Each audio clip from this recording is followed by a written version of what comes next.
31 મનાવવા રાજસ્થાન તરફ ગયેલા લોકો દારૂની મહેફિલની મજા માણી પરત ગુજરાતમાં ફરતા સાવધાન રહેજો, કારણ કે સરહદી પોલીસ એલર્ટ છે અને મજા સજામાં ન પલટાય તે જોજો. વર્ષ 2024ને અલવિદા અને વર્ષ 2025ને આકરવા માટે લોકો થનગની રહ્યા છે. ત્યારે તેમજ વર્ષના છેલ્લા દિવસને મનાવવા તેમજ નવા વર્ષને હર્ષ ઉલ્લાસ સાથે આવકારવા માટે કેટલાક લોકો રાજસ્થાન તરફ દોટ મૂકી છે. મદિરા પાનની પાર્ટીઓની મજા માણી પરત ગુજરાતમાં ફરતા ચેતી જજો, કારણ કે બનાસકાંઠા જિલ્લાની મહત્વની ગણાતી અમીરગઢ પોલીસ ચેકપોસ્ટ પર ફરજ બજાવતા પોલીસ જવાનો દ્વારા આવતા જતા તમામ વાહનોની ઝીણવટભરી ચેકિંગ કરવામાં આવી રહ્યું છે. તેમજ મદિરા પાનની કરીને આવતા લોકોને પકડી કાર્યવાહી કરવાની ઝુંબેશ હાથ ધરવામાં આવી રહી છે.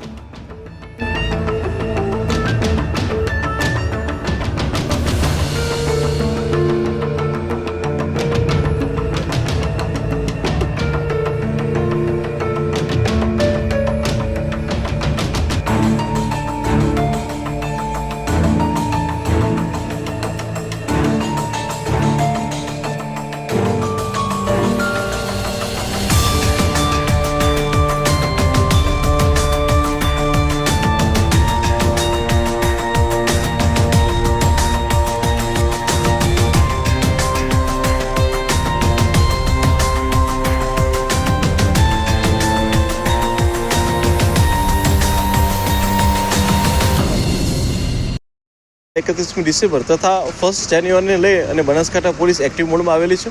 આપ જોઈ શકો છો એમ પ્રકારે બનાસકાંઠા જિલ્લો જે છે રાજસ્થાન સાથે એક લાંબી બોર્ડર શેર કરે છે, જેને લઈને પોલીસની જે પરમેનન્ટ 9 જેટલી ચેકપોસ્ટ છે એ સિવાય બીજી 7 જેટલી ચેકપોસ્ટ બીજી પણ ઊભી કરવામાં આવી છે અને તમામ ચેકપોસ્ટ ઉપર PSI અને PA કક્ષાના અધિકારીનું સુપરવિઝન મૂકવામાં આવેલું છે. હાલમાં એ તમામ જગ્યાઓ ઉપરાંત LCB અને SOGની ટીમ પણ તમામ ચેકપોસ્ટ ઉપર કાર્યરત છે. આ સિવાય આપણે જાણી શકો છો કે જે અંદરની તરફના જે નાના મોટા રસ્તાઓ છે તેની તરફ પેરોલ ફંડોની ટીમો, અમારી સાયબરની ટીમો સાથે સાથે જિલ્લા ટ્રાફિકની ટીમોને લગાવવામાં આવેલી છે, જેથી કરીને આ તારીખો ઉપર જે કોઈ પણ દારૂની હેરાફેરી, બીજા અન્ય માદક પદાર્થોની હેરાફેરી છે તેને રોકવા માટે પોલીસનું સંપૂર્ણપણે અને કડક પાયે ચેકિંગ ચાલુ છે.